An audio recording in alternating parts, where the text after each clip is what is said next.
നമസ്കാരം. മയക്കുമരുന്ന് വേട്ടയ്ക്ക് പുതിയ സർക്കാർ കൊടുത്തിരിക്കുന്ന പേര് കൊടുങ്കാറ്റെന്നാണ്.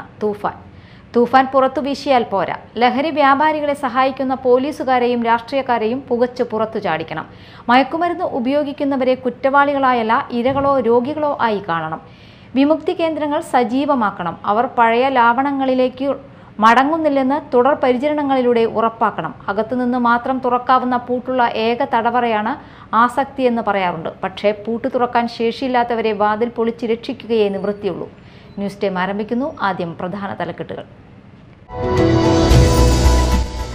വടക്കാഞ്ചേരിയിൽ കിണർ പൂർണ്ണമായും ഇടിഞ്ഞു താഴ്ന്നു. അപകടത്തിൽ 2 ബൈക്കുകളും 1 ഗ്യാസ് സിലിണ്ടറും കിണറിനുള്ളിൽ കുടുങ്ങി. വയോധികയെ ആക്രമിച്ച് സ്വർണ്ണവളകൾ കവർന്ന കേസിൽ ധനകാര്യ സ്ഥാപനത്തിലെ ജീവനക്കാരൻ അറസ്റ്റിൽ. ചാലക്കുടി പോട്ടയിൽ കഴിഞ്ഞ മാസം നടന്ന സംഭവത്തിൽ കണ്ണൂർ സ്വദേശിയായ ലോൺ അപ്രൂവൽ ഓഫീസറെയാണ് പോലീസ് പിടികൂടിയത്. ട്രംപിനോടും നെതന്യാഹുവിനോടും ഉറ്റ ചങ്ങാത്തം പുലർത്തുന്ന നരേന്ദ്രമോദിയുടെ നിലപാട് ഇന്ത്യക്ക് ആപത്താണെന്ന് CPI സംസ്ഥാന സെക്രട്ടറി ബിനോയ് വിശ്വം. കമ്മ്യൂണിസ്റ്റ് പ്രസ്ഥാനങ്ങൾ എല്ലാ കാലത്തും ലോക സമാധാനത്തിനു വേണ്ടിയാണ് നിലകൊള്ളുന്നതെന്നും ബിനോയ് വിശ്വം. വിശദമായ വാർത്തകളിലേക്ക്. വടക്കാഞ്ചേരിയിൽ കിണർ പൂർണ്ണമായും ഇടിഞ്ഞു താഴ്ന്നു. അപകടത്തിൽ 2 ബൈക്കുകളും 1 ഗ്യാസ് സിലിണ്ടറും കിണറിനുള്ളിൽ കുടുങ്ങി. പുലർച്ചെയുണ്ടായ സംഭവത്തിൽ ആളപായമോ പരിക്കുകളോ ഉണ്ടായിട്ടില്ല. എന്നാൽ കിണറിന്റെ ശേഷിക്കുന്ന ഭാഗങ്ങളും ഇടിഞ്ഞു വീഴാൻ സാധ്യതയുള്ളതിനാൽ പ്രദേശത്ത് ആശങ്ക തുടരുകയാണ്. വടക്കാഞ്ചേരി കാഞ്ഞിരക്കോട് പ്രദേശത്ത് കിണർ പൂർണ്ണമായും ഇടിഞ്ഞു താഴ്ന്നു. ഇന്ന് പുലർച്ചെ 6 മണിയോടെയായിരുന്നു സംഭവം. കാഞ്ഞിരക്കോട് തൊട്ടുപാലത്ത് സുക്താര ഹൗസിൽ സെയ്തുവിന്റെ ഉടമസ്ഥതയിലുള്ള കിണറാണ് അപ്രതീക്ഷിതമായി ഇടിഞ്ഞു താഴ്ന്നത്. ഏകദേശം 15 കോൽ താഴ്ചയുള്ളതും കരിങ്കല്ല് കെട്ടി നിർമ്മിച്ചതുമായ കിണറാണ് പൂർണ്ണമായും തകർന്നത്. അപകട സമയത്ത് കിണറിന് സമീപം പാർക്ക് ചെയ്തിരുന്ന 2 മോട്ടോർ സൈക്കിളുകളും 1 ഗ്യാസ് സിലിണ്ടറും കിണറിനുള്ളിലേക്ക് വീണു. കിണർ ഇടിഞ്ഞതിനെ തുടർന്ന് പരിസരത്ത് വലിയ ശബ്ദമുണ്ടായതായി നാട്ടുകാർ പറഞ്ഞു. സെയ്തുവിന്റെ കുടുംബത്തിനൊപ്പം സമീപത്തെ വടക്കൻ വീട്ടിൽ ഷീനയും കുടുംബവും ഈ കിണറിനെയാണ് പ്രധാനമായും ആശ്രയിച്ചിരുന്നത്. കിണർ തകർന്നതോടെ 2 കുടുംബങ്ങളുടെയും ജലസ്രോതസ് നഷ്ടമായിരിക്കുകയാണ്. സംഭവസ്ഥലത്ത് ഇപ്പോഴും മണ്ണിടിച്ചിലും കല്ലുകൾ അടർന്നു വീഴുന്നതും തുടരുകയാണ്. കിണറിന്റെ അവശേഷിക്കുന്ന ഭാഗങ്ങളും ഏത് നിമിഷവും ഇടിഞ്ഞു താഴാൻ സാധ്യതയുണ്ടെന്നാണ് നാട്ടുകാരുടെ ആശങ്ക. ഇതേ തുടർന്ന് പ്രദേശവാസികൾക്ക് ജാഗ്രതാ നിർദ്ദേശം നൽകിയിട്ടുണ്ട്. ഭാഗ്യവശാൽ അപകട സമയത്ത് സമീപത്ത് ആരും ഉണ്ടായിരുന്നില്ല. അതിനാൽ ആളപായമോ പരിക്കുകളോ റിപ്പോർട്ട് ചെയ്തിട്ടില്ല. കിണർ ഇടിഞ്ഞതിന്റെ കാരണം സംബന്ധിച്ച് കൂടുതൽ പരിശോധനകൾ നടത്താനാണ് അധികൃതരുടെ തീരുമാനം. പ്രദേശത്ത് സുരക്ഷാ നടപടികൾ ശക്തമാക്കിയിട്ടുണ്ട്. Media time, Thrissur. പുലർച്ചെ പള്ളിയിലേക്ക് നടന്നു പോവുകയായിരുന്ന വയോധികയെ ആക്രമിച്ച് സ്വർണ്ണവളകൾ കവർന്ന കേസിൽ ധനകാര്യ സ്ഥാപനത്തിലെ ജീവനക്കാരൻ അറസ്റ്റിൽ. ചാലക്കുടി പോട്ടയിൽ കഴിഞ്ഞ മാസം നടന്ന സംഭവത്തിൽ കണ്ണൂർ സ്വദേശിയായ ലോൺ അപ്രൂവൽ ഓഫീസറെയാണ് പോലീസ് പിടികൂടിയത്. ആർഭാട ജീവിതവും സാമ്പത്തിക ബാധ്യതകളും മൂലമാണ് പ്രതി കൊള്ള നടത്തിയതെന്നാണ് അന്വേഷണ സംഘത്തിന്റെ കണ്ടെത്തൽ. പുലർച്ചെ പള്ളിയിലേക്ക് നടന്നു പോവുകയായിരുന്ന വയോധികയെ ആക്രമിച്ച് 3 പവൻ സ്വർണ്ണവളകൾ കവർന്ന കേസിൽ പ്രതി അറസ്റ്റിൽ. കണ്ണൂർ തലശ്ശേരി തിരുവങ്കാട് ഗീതം നിവാസിൽ 46 വയസ്സുള്ള റോഷനാണ് പോലീസിന്റെ പിടിയിലായത്. കണ്ണൂരിലെ ഒരു പ്രമുഖ ധനകാര്യ സ്ഥാപനത്തിൽ ഓൺലൈൻ ലോൺ അപ്രൂവൽ ഓഫീസറായി ജോലി ചെയ്യുന്ന റോഷൻ ആർഭാട ജീവിതം നയിക്കുന്നതിനിടെയുണ്ടായ കടുത്ത സാമ്പത്തിക ബാധ്യതകൾ തീർക്കാനാണ് കവർച്ച നടത്തിയതെന്ന് അന്വേഷണത്തിൽ വ്യക്തമായി. കഴിഞ്ഞ 3 വർഷമായി പോട്ട വാഴക്കുന്നിൽ വാടകയ്ക്ക് താമസിച്ചു വരികയായിരുന്നു ഇയാൾ. കഴിഞ്ഞ മെയ് 30 പുലർച്ചെയായിരുന്നു പ്രദേശത്തെ നടുക്കിയ സംഭവം. വാഴക്കുന്ന് സ്വദേശിയായ വയോധിക വീട്ടിൽ നിന്നും പോട്ട ലിറ്റിൽ ഫ്ലവർ പള്ളിയിലേക്ക് ഉറുമ്പൻകുന്ന് എഡി കറണ്ട് റോഡിലൂടെ നടന്നു പോകുന്നതിനിടെയാണ് ആക്രമണം ഉണ്ടായത്. വാഴക്കുന്നെത്തുന്നതിന് തൊട്ടുമുമ്പുള്ള വിജനമായ ഭാഗത്ത് ഒളിഞ്ഞു നിന്ന പ്രതി കൈകളിൽ ഗ്ലൗസ് ധരിച്ചാണ് ആക്രമണം നടത്തിയത്. വയോധികയെ ക്രൂരമായി മർദ്ദിച്ച് അബോധാവസ്ഥയിലാക്കിയ ശേഷം കയ്യിലുണ്ടായിരുന്ന 1 പവൻ വീതമുള്ള 3 സ്വർണ്ണവളകൾ കവർന്ന് കടന്നു കളയുകയായിരുന്നു.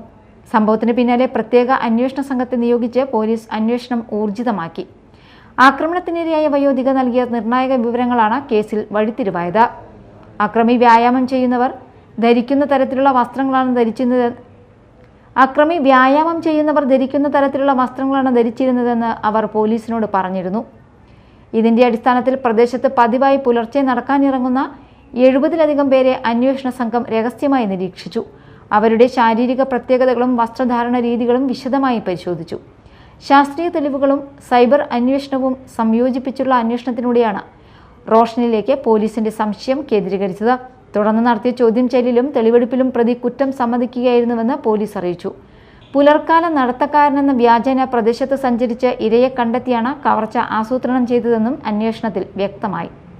തൃശൂർ റൂറൽ ജില്ലാ പോലീസ് മേധാവി ബി കൃഷ്ണകുമാർ IPSന്റെ നേതൃത്വത്തിൽ Chalakudy DYSP Benny KP, inspector T Sasikumar, probation SI Vaisakh, DANSAF സംഘവും സൈബർ സെൽ ഉദ്യോഗസ്ഥരും ഉൾപ്പെട്ട പ്രത്യേക സംഘമാണ് പ്രതിയെ പിടികൂടിയത്.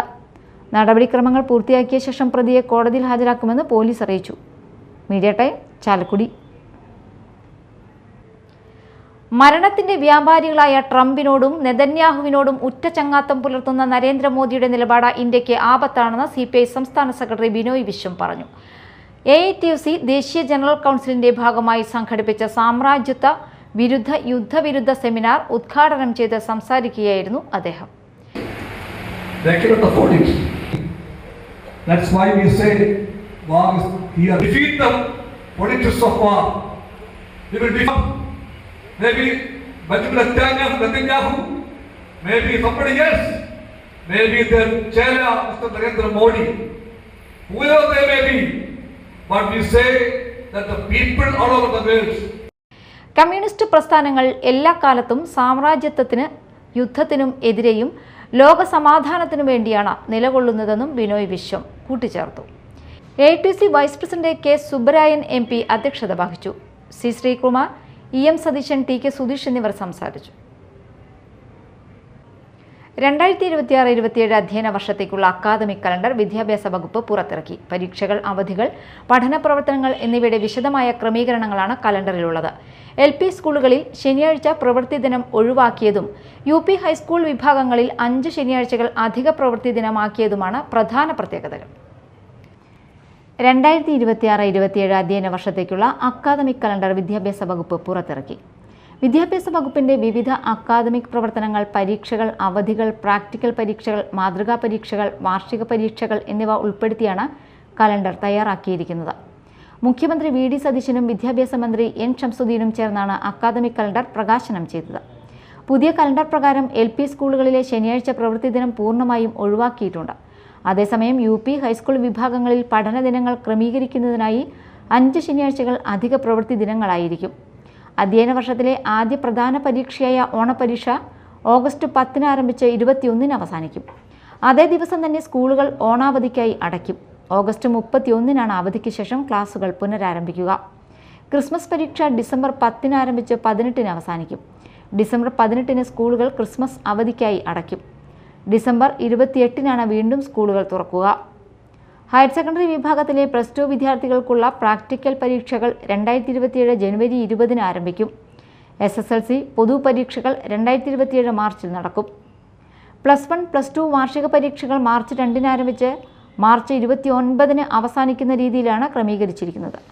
അധ്യാപകരും വിദ്യാർത്ഥികളും രക്ഷിതാക്കളും മുൻകൂട്ടി അക്കാദമിക് പ്രവർത്തനങ്ങൾ ആസൂത്രണം ചെയ്യാൻ സഹായിക്കുന്ന തരത്തിലാണ് ഇത്തവണത്തെ അക്കാദമിക് കലണ്ടർ തയ്യാറാക്കിയിരിക്കുന്നതെന്ന് വിദ്യാഭ്യാസ വകുപ്പ് അറിയിച്ചു. Media time, Kochi. അന്നമനട മണ്ഡലം കോൺഗ്രസ് കമ്മിറ്റിയുടെ നേതൃത്വത്തിൽ പെട്രോൾ, ഡീസൽ, പാചക വില വർധനവിനെതിരെ പ്രതിഷേധ ധർണ നടത്തി. പഞ്ചായത്ത് പ്രസിഡന്റ് സുനിത സജീവൻ ഉദ്ഘാടനം ചെയ്തു. എന്തായാലും ഈ ഒരു പ്രതിഷേധം ഇനിയും ജനങ്ങളിലേക്ക് എത്തിച്ചുകൊണ്ട് നമ്മൾ ഇതിനു വേണ്ടിയിട്ടുള്ള സമരം ഇനിയും മുന്നോട്ട് പോകുമെന്നുള്ളതോടെ ഈ അവസരത്തിൽ പറയുകയാണ്. എന്തായാലും കേന്ദ്ര സർക്കാരിൻ്റെ ഈ കേന്ദ്ര സർക്കാരിൻ്റെ എതിരെയുള്ള ഈ സമരം പ്രതിഷേധവുമായി മുന്നോട്ട് പോകുമ്പോൾ സാധാരണ ജനങ്ങളാണ് ഏറ്റവും അധികം ബുദ്ധിമുട്ടുന്നത്. ഇന്ന് അടുക്കളയിൽ അല്ലെങ്കിൽ നിത്യോപയോഗ സാധനങ്ങൾ നമ്മൾ ഉപയോഗിക്കുന്ന വീട്ടമ്മമാരെ പോലെയുള്ള ആൾക്കാർ ഇന്ന് വേദികളിലേക്ക്, അതായത് നമ്മുടെ റോഡ് അരികളിലേക്ക് ഇറങ്ങിക്കൊണ്ട് പ്രതിഷേധ സമരവുമായി മുന്നോട്ട് പോവുകയാണ്. എന്തായാലും ഈ പ്രതിഷേധ സമരം ഇനിയും ഇത് കേന്ദ്ര സർക്കാരിൻ്റെ എതിരെയുള്ള ഈ സമരം ഇനിയും മുന്നോട്ട് പോകുമെന്ന് ഉറപ്പ് പറഞ്ഞുകൊണ്ടും മണ്ഡലം പ്രസിഡന്റ് PK തിലകൻ അധ്യക്ഷത വഹിച്ചു.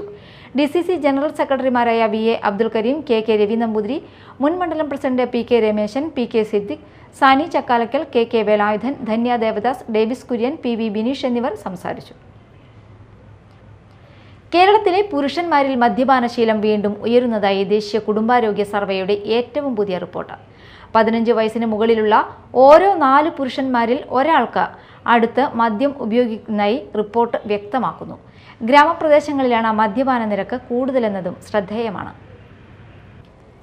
കേരളത്തിലെ പുരുഷന്മാരിൽ മദ്യപാനശീലം വർദ്ധിക്കുന്നതായി ദേശീയ കുടുംബാരോഗ്യ സർവേയുടെ 2023-24 റിപ്പോർട്ട് വ്യക്തമാക്കുന്നു. 15 വയസ്സിന് മുകളിലുള്ള പുരുഷന്മാരിൽ 22.7% പേരാണ് മദ്യം ഉപയോഗിക്കുന്നതെന്ന് സർവേ കണ്ടെത്തി. 2019-20 കാലയളവിൽ ഇത് 19.9% 4 വർഷത്തിനിടെ 14% ആപേക്ഷിക വർധനയാണ് രേഖപ്പെടുത്തിയിരിക്കുന്നത്. ദേശീയ ശരാശരിയായ 18.9% ഉയർന്നതാണ് കേരളത്തിലെ മദ്യപാന നിരക്ക്. അതേസമയം സംസ്ഥാനത്തെ സ്ത്രീകളിൽ മദ്യപാനശീലം വളരെ കുറവാണ്. വെറും 0.3% സ്ത്രീകൾ മാത്രമാണ് മദ്യം ഉപയോഗിക്കുന്നതായി സർവേയിൽ രേഖപ്പെടുത്തിയിട്ടുള്ളത്. സംസ്ഥാനത്തിനകത്ത് ഗ്രാമ-നഗരമേഖലകളിലും വ്യത്യാസം പ്രകടമാണ്. നഗരങ്ങളെ അപേക്ഷിച്ച് ഗ്രാമപ്രദേശങ്ങളിലാണ് മദ്യപാനശീലം കൂടുതലുള്ളത്. ഗ്രാമങ്ങളിൽ 23.7% പുരുഷന്മാർ മദ്യം ഉപയോഗിക്കുമ്പോൾ നഗരങ്ങളിൽ ഇത് 21.5%. രാജ്യത്തെ സംസ്ഥാനങ്ങളുടെ പട്ടികയിൽ കേരളം 19ാം സ്ഥാനത്താണ്. അരുണാചൽ പ്രദേശാണ് മദ്യപാന നിരക്കിൽ ഒന്നാമത്. അവിടെ പുരുഷന്മാരിൽ പകുതിയിലധികം, അതായത് 50.5% പേരും മദ്യം ഉപയോഗിക്കുന്നവരാണ്. 43.9%വുമായി തെലങ്കാന 2ാം സ്ഥാനത്തുണ്ട്.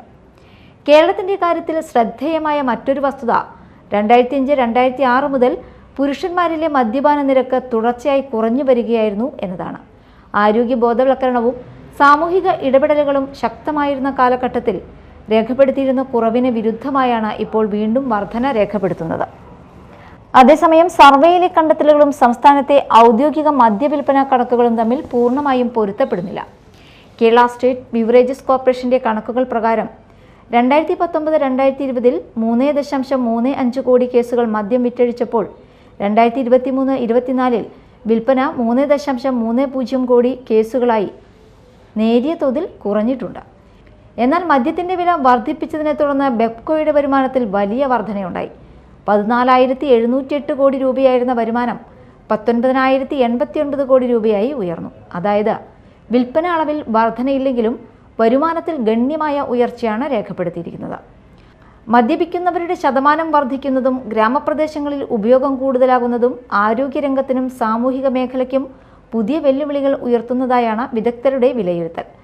മദ്യാസക്തിയുമായി ബന്ധപ്പെട്ട ആരോഗ്യ പ്രശ്നങ്ങൾ, കുടുംബ പ്രശ്നങ്ങൾ, റോഡ് അപകടങ്ങൾ, തൊഴിൽ ഉൽപ്പാദനക്ഷമതയിലെ കുറവ് തുടങ്ങിയ വിഷയങ്ങളിൽ കൂടുതൽ ശ്രദ്ധയും ഇടപെടലും ആവശ്യമായി വരുമെന്നാണ് റിപ്പോർട്ട് സൂചിപ്പിക്കുന്നത്. News desk media time.